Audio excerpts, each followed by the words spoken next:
empower women to lead. I'm your host, Kenzie Taylor, cybersecurity queen, foodie, and Miss Maryland 2023. Let's get to the episode. Welcome to Season 2. Today I'm here in Laurel, Maryland with the co-founder of Bridal Babes. You may have seen her on Shark Tank. Ashley Young, thank you so much for joining us. Of course, I'm so happy to be here. Oh my goodness, I'm like in awe of you. So tell us a little bit about where you're from. Absolutely. So I am from the DC area. I like to say the DC area because I've kind of bounced around different places. But I went to high school at Georgetown Visitation. So love the area. I definitely wanted to stay here to raise my family. I went up to New York for a little while for work. I was in advertising and marketing, but I was like, this is where I want to put down my roots. It's a great area too. I love it. So just a little bit about your background. I saw on LinkedIn actually that you worked for the FDA. I saw you were an intern for Carol's daughter. So tell me about all of those experiences and how it led you to start your own business. Great question. So I love that all of my experiences have prepared me for this moment. People always ask, how were you able to catapult this brand? Well, first of all, I have to give credit to my business partner because couldn't have done it without my husband and co-founder, Charles, but also that preparation, right? Learning how to be in marketing, learning how to do really, literally everything on the job, right? So at Carol's daughter, it was a startup. So I learned the startup world. I learned how to bounce around between production, marketing, packaging for, it wasn't influencers then, it was media only. Okay, that's how old I am. Oh. Yeah. I also worked in advertising for Johnson & Johnson, and I worked on the brands literally when Facebook launched their first paid ads. Wow. So I was uploading like Excel bulk spreadsheets. There was no like nice stuff on the back end, but all of that allowed me to then learn how to do marketing and advertising on a budget, right, for Bridal Babes. So it all has prepared me for this moment.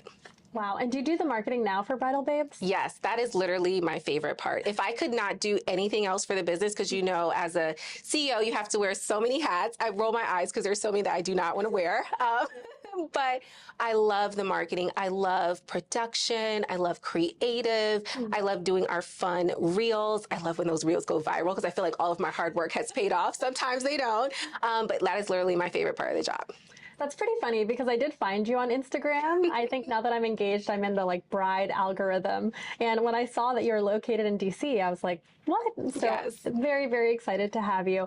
And what inspired you to start Bridal Babes? I understand it's an inclusive brand. Yes. So back when I was getting married in 2016, there was literally nothing on the market for my bridesmaids of all shades, shapes, and sizes. And literally they were all shades, shapes, and sizes, right? And so I didn't want them to be in like a frumpy tulle, you know, not so great pastel color bridesmaid dress, you know, the ones that we all dread wearing. Like, is the bride going to pick out that dress, right? And so I ended up searching high and low. I couldn't find a specific dress through a bridal shop, but I was able to find one like on a few different websites that would work. And what I loved was the gown had stretch. And I figured out that was the component that bridesmaid dresses were missing. So many of them were fabrications that didn't have stretch, and that was not going to look good on someone with curves, right? So my girls put on the dresses. They instantly lit up. Our wedding went viral. I like to say viral per 2016 terms, so probably like 300 likes, right? But it went viral. And my husband and I just turned to each other the next day, right? And we like to say we went from high school sweethearts to newlyweds to business partners in like 24 hours because we were like, we have to do this. Like, there's something here. So that's how Bridal Babes was started. Wow. And how did you even start? Did you just start thinking about the idea? Did you already order materials? How did your first 30 days go? Yeah, so I sat on the idea for a good 2 years. So from 2016 to 2018, I just was like kind of formulating ideas and what I would do, what products I would launch, but I still was a little afraid to kind of make it happen, right? And so during my maternity leave, I was talking to different people, fast forward to 2018, talking to different people, just getting more information. I was in that information gathering stage, right? And people told me, they were like, this business is going to be super lucrative because bridesmaids, there's so many bridesmaids that you get, but they were like, it's going to be so much work. And I was like, maybe I don't want to do this, right? And then I talked to another friend who had a shop, and she was like, okay, you're only going to get them for this one point in time. So you have to figure out a business model that's going to allow you to get multiple purchases during that 1 year, 2 year, right? And I was like, oh gosh, maybe this isn't going to work. And so I started to kind of doubt myself. And then that Christmas, my husband gave me a check and he was like, we have to get this off the ground. He's like, this is how much money we have allocated to this. This is a multi-million-dollar idea. And I was like, okay, well, he gave me the money, so I have to get it started. So we started the brand that year. So 2019, we actually got it off the ground. Like I said, there were a few times where I was like, I don't know if I can do this, but I was like, we need to just jump out there. So I partnered with some of my friends who were in the wedding industry. They actually were featured in the photo shoot. So I almost had like brand ambassadors before there were brand ambassadors. And so we did this photo shoot. It got such great reactions. People were so happy to see people who looked like them in bridal advertising, because there really was never like full-figured women, curvy women, Black women, Latina women in the traditional bridal media. So after that, it took off and I was like, okay, I guess this is no longer a hobby. This is like a real thing. Oh my goodness. Yeah. It's so sweet that your husband supported you through all of this. Absolutely. And he still does, which is great. I know we talked about it, like this space, this used to be his office area. Now it's converted to our studio. So he's just such a great partner and I'm so blessed to have him. Oh, talk to us a little bit about Shark Tank. Yes. What inspired you to get on and how far along were you in your business when you got on the show? So I applied for Shark Tank in 2020, oh my gosh, it's like all a blur, the summer of 2022. So I just put an application in. They have like a web application. I didn't even tell Charles. And I was like, I'm just going to see. It's not going to really happen, but I'm just going to put the application in. Literally 3 weeks later, we got an email from some random production team. So just FYI, anyone who is applying to Shark Tank, you will not get it from Shark Tank. It will come from a random production team. And I was like, this has to be spam. You know, someone saying like, congratulations, we've selected your application for Shark Tank. I was like, first of all, there's no way, because this is like unreal. And so I eventually responded and we went through the whole process of the due diligence and preparing for Shark Tank. But it was really just like a shot in the dark. And I think we were so lucky to actually get a call back. And an opportunity to partner with a shark. I saw you yes. partnered with Emma, right? Yes, yes. And she also worked with Kourtney Kardashian on an inclusive jean brand, if I remember correctly. That's right. That's so, right. Yeah, it seems completely on brand that she would work with you as well. Absolutely. And we were so lucky because she's a guest shark. So she actually was not in the normal lineup of sharks. And our producers told us that she would be on like maybe 2 or 3 weeks before. Oh, wow. So we were kind of thinking through like, which shark do you think? Okay, Mr. Wonderful, Lori, like maybe, but we kind of were like, we don't know if we're going to be successful when we're on the show. So when we found out Emma Grede was on the show, we were like, okay, we actually like have a serious chance here. And one of the things I love about my husband is he's so confident. Like he didn't care who was going to be on the show. He's like, we're going to get a deal because we are awesome, right? And so I'm like devising this plan, like, okay, who can I talk to? So anyway, so when Emma was on the show, she said like, as soon as we came out, she was like, this is it. She saw the dress that I was wearing. She was like, this is perfect. So we were very much aligned with Good American because they are also size inclusive. And then she's actually founding partner of Skims, which is another size inclusive brand. Yeah. So she's like LinkedIn. And then eventually she did the Safely brand with Kris Jenner. And then she also does, there's one more brand, Kai, with Kylie Jenner. So she's like the apparel like queen. So basically it was meant to be. It was meant to be. And I love the Kardashians too, but I try not to like fan out because it's a little weird. I'm also a huge fan. So yeah, definitely caught up on the last 2 episodes this weekend. So yeah. Oh, very special. And how does it work after the show? Do you work with Emma for the next 10 years or 5 years? How does that work? Yeah. We keep working with her until there's like an IPO or there's a sale. So she's literally like a partner on our team, which is amazing. She's a great advisor. And, you know, I mentioned the Skims piece. So we have a lot of alignment to Skims as well in like our audience and the fabrications with like the stretch. And she just gives so many great tidbits about like how to stay innovative and ahead of the game. So she's a true partner with us. Oh, that's amazing. Yeah. Okay. And then your business right now, what is your goal in the next year? And then what's your goal in the next 5 years? Yeah, so we want to continue to expand our retail footprint. So our studio here is the first step in that. that and having a location here.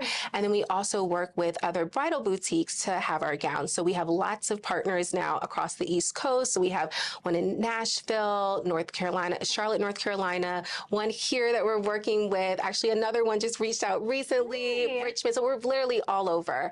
And our plan is to make sure that we have a site in all of the core markets that our customers in, so they can actually go into the store and try on the gown. So it no longer has to be exclusively online. I love that. But having an online business, do you think that was a huge help to you as you were growing, since you could reach lots of different people online? Or what do you think is most profitable for you, selling online or selling in person? Absolutely. So we actually had a leg up because when we started the brand in 2019, we were set up to be mostly online. So we had an in-person component where people could do consultations, but they weren't really like trying on dresses. It was more of like walking them through the site, showing them fabrications. And so once the pandemic hit, unlike many of the brick and mortar bridal shops who had no online component, we were already up and running with our online. So once that pandemic hit and there was that huge influx of weddings and planning and all of that, it literally shifted to us, like to the point where we couldn't keep up with the demand. So that allowed us to catapult the business.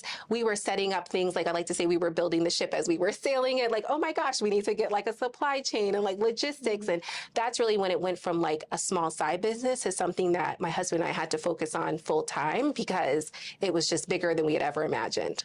Wow. And how do you measure success every year?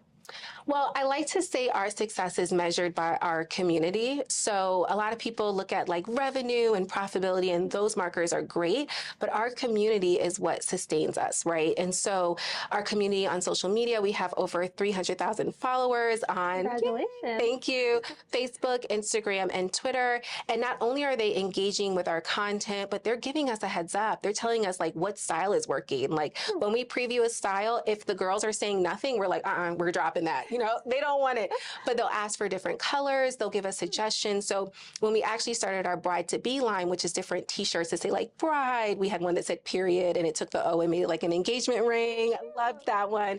Those were ideas from our audience. So they were like, we loved like sending our bridesmaids to you, but what do you have for the brides?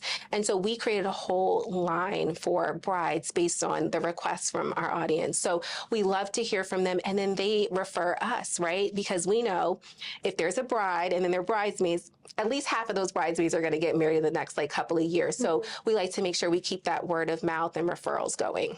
It sounds like instead of taking it as critique, you took it as effective feedback to go ahead and start something new and benefit your brand. That's awesome. Absolutely. Every time. Like even when people, I like to say we're in panic season. So people will literally order like on Thursday and the wedding is on Saturday. Yeah.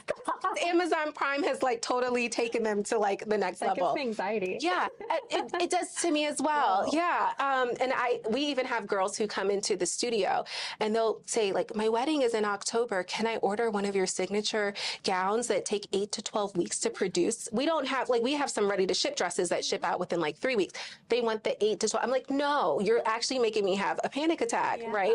And so when we have those clients who, you know, wanted things the next day and they were upset that it didn't come the next day, and like it says it on there, like what the processing time is, we took that feedback and we said, we understand they need fast shipping. So we actually launched our Amazon business. So now we're on Amazon. So for the girls who, please order on Amazon, not on our site. But the girls who need their dresses the next day, they actually can get them on Amazon Prime. So we really do try to take in the feedback and create solutions to continue helping, because we know the wedding planning process is very stressful. So we like to make it a little bit easier for our brides. Good. And speaking of stress, how do you compare being a business owner to working in corporate like you did previously? Oh my gosh, it's next level. More stressful? It's so much more stressful. I don't know if it's because like I also like had 2 kids while starting the business, and I was working full time for a very long time. With the business. You have 2 kids and you had them while you were starting the business? Yeah, so I was on maternity leave with my first when we started. So I literally like have photos of him at the photo shoot, like a little baby, because I'm like breastfeeding and like doing the shoot. And then I think like 4 or 5 months later, I found out I was pregnant with my next son. So then I'm in photo shoots with like a baby on one hip and like 6 months pregnant in the other one. So just been kind of like going, going, going. I mean, I'm so thankful to have our village here because we have grandparents on both sides that are here. Obviously, my husband is like amazing. I talk about him all the time. So like that has helped. But I think that's what makes entrepreneurship so hard because you're juggling, but it's also so rewarding because now I don't have to like ask a manager, like, hey, can I take off to go to a field trip? And like, I can show up in the way that I want as a mother and a wife, although I have to maybe work like, 5 hours, like once I get home, but it's like, I can set my own schedule, which is really nice. Very cool. Yeah. Do your children see and understand that you're both entrepreneurs? Oh yeah, they love it. Like my oldest son is like, I'm going to be a businessman like my father. And like, I think he thinks he's going to like carry a briefcase or something because he sees those. Yes. Although like, I'm like, just an iPad is going to be fine for you. I don't even know what they're going to have by the time he's older. But yeah, they love it. They're so excited. We had a update episode for Shark Tank that aired. Cool. I think it was like December of last year. It's all a blur. There's so many things going on. But they actually featured our family on there as well, just to show like how important it is and how we're building this for like them to actually see people who look like them as entrepreneurs, because a lot of us had never seen that, right? I never thought like, like the Mayel owners, like you can sell a business for like probably, $500 million. It's an undisclosed amount, but like just seeing those role models really helps you like think, okay, I can do this too. Absolutely. Representation is extremely important. Absolutely. And right now you're obviously very hands-on. It sounds like your husband is also very hands-on. Do you see a time where you take a step back? Oh yes, I'm trying every day. I'm trying every day. So I have a wonderful team that assists on photo shoots, social media, when we have our in-studio days with clients. But I want to start building out our C-suite. So that's the next piece for me. I don't think I'll ever give up the marketing side. So I would like to remain the CMO. I just love it. But just building out our team and having more support, having more thought leaders definitely is on our roadmap for the next 5 years. And how was it transferring and trusting people with things that you find so important, right? Tasks that you were already doing. How was that transition for you? Well, it's quite difficult to transition and to find people. I think that's the biggest thing. It's to develop that trust, and seeing them actually execute really helps. And then I'm able to be more hands off. But it's like that trial period, because this is like my third baby, right? And so I'm like, I don't want to just hand Bridal Babes off to anyone, right? And so it's developing that trust with your team members, and then you're able to allow them to just do their thing. Good. As a marketing professional, is there one thing you think that you do exceptionally well that really sets you apart in this industry? I think community building. So when we started, we knew that we wanted the crux of our business to be community, right? And so on social, we have posts that are like asking about the wedding planning process. We have educational pieces. We have entertaining pieces. So we don't just focus on like buy a gown, buy a gown, buy a gown. We do sometimes, like to the point where like at one point somebody was like, are you going to put up that bridesmaid dress ordering timeline? We've forgotten when we need to order. I'm like, oh, sorry, I just been entertaining you all this time. So I think having that balance is important, but really making sure that you're bringing new people into the community, you have to have entertaining and educational content. Wow, I never thought about having a community to sell something, but that's a great point, because they're already looking to you as leaders in this area. Yeah, and if it's someone that they, if it's someone that they love and that they trust, then they're gonna buy everything from you. Like I said, we had girls who were like, okay, we loved what you did for our bridesmaids, but like, where's our stuff? So like when we drop a new sweatsuit, when we drop the bride earrings, the engaged earrings that are like blinged out, they're like so excited to wear that to their bridal shower and represent our brand because they're a part of the community, and they know they're doing something that has never been done before, really focusing on Black and brown couples and the importance of like representation also in body type. When we post content, this goes back to my marketing hat, of brides who are curvy, who are full figured, people comment like, I've never seen a bride who looks like me on a brand social media page. And that was crazy to me. Like sometimes I'm like in it so much. I'm like, of course they've seen like our page, but that hasn't popped up on their algorithm yet. So this might be the first time that they're seeing someone who looks like them and they can like envision themselves in that dress. It really is very special. Yeah. Good. So in terms of your role models, do you think there's someone that you look up to and have always looked up to that helped lead you to this point? Yeah, I would say my mother is my biggest role model. It's not Mother's Day, but I'm giving her a shout out. And it's really because she's so resilient. Like she is unstoppable. Similar to our brand breaking through the very like vanilla, antiquated bridal industry, she was in banking as a woman in the 80s. And some of the stories that I hear about like, you know, people thinking that she's the secretary, right? Or giving her assignments that are, you know, important or meaningful, right? And just pushing through despite the obstacles. And now she's like, you know, a vice president, you know, at Bank of America, which is amazing, you know? And like people say, like, I saw you in the branch. They have like posters of her as like representation of like diversity, right? And inclusion at the bank. And now she's like the person that they point to. So that was like a full circle moment. And I want to continue that legacy, breaking through barriers and creating representation in areas that we typically are not seen. Have you experienced any sort of adversity being a woman in business or a woman of color in business? I hope not. Oh my gosh. Okay. So not as much a woman of color, although I would say in the bridal industry, they are pushing a lot since like 2020 of like more representation, just of like Black vendors and community members in the wedding industry. But it's, you know, of course, slowed down. Like there was a post on Juneteenth at like a big bridal publisher where the list wasn't updated from Black History Month. They just like reposted the same list. So things like that. And a lot of times we're just overlooked because we're a smaller brand, not as big as like some of the other stores. But I don't really let that bother me because I love that we're kind of like covert and under the radar, at least until Shark Tank. I was like, what? But like we function in a space that a lot of these other brands don't, right? Like if you look at their social media pages, they have no community, right? And like we're doing that community building and in front of our audience every day instead of like a newsletter or like, you know, an ad or something like that. But one of the things I have experienced being a woman in business was I was in a meeting with my husband. It was a finance meeting, and one of the people I was meeting with asked me if I knew what a profit and loss statement was.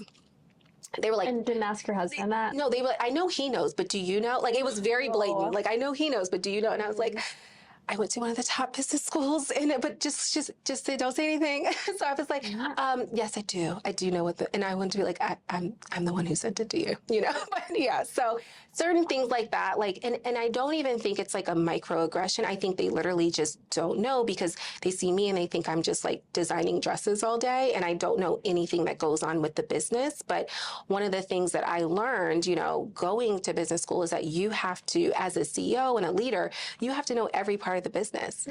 Like I said, I love marketing. If I could just do Instagram reels all day and TikToks, I'd be happy, but I have to know every piece of the business. Even going to University of Virginia and being in their business school, which is like very exclusive. I don't imagine it's very diverse either. It's not. It's not. And actually one of my great friends from the school, Brian Myers, he's a Black male. He's a CEO of Solid Core. And so like, Solid Core. Yeah, like, and he's so chill about it too, which is like crazy. You would never know.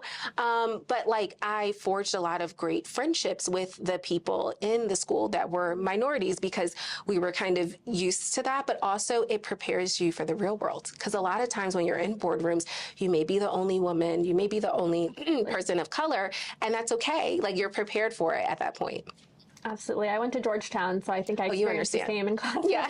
And even now, being in cyber, very often I'm the only person who looks like me. Absolutely. I know cyber is like very male dominated. Right. But hopefully one day we both can have more inclusive environments to work in or be in a boardroom with. Exactly. We'll continue making ways for the next generation. Okay, last question for you. First of all, thank you so much for your time. Of course. What advice would you give to other women?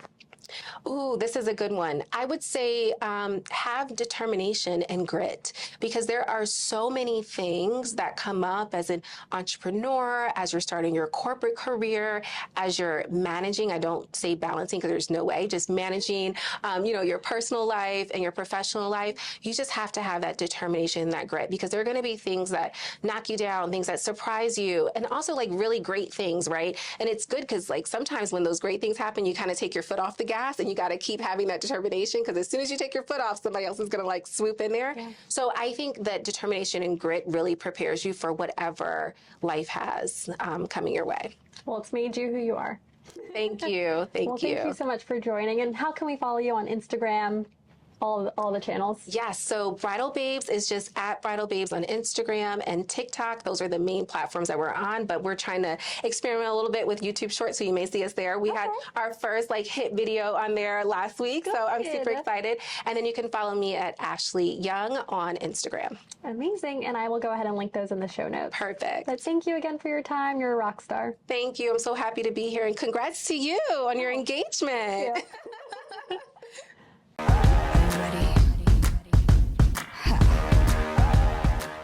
Thank you for listening. If you enjoyed as much as I did, make sure you like, comment, and subscribe on YouTube or wherever you get your podcasts.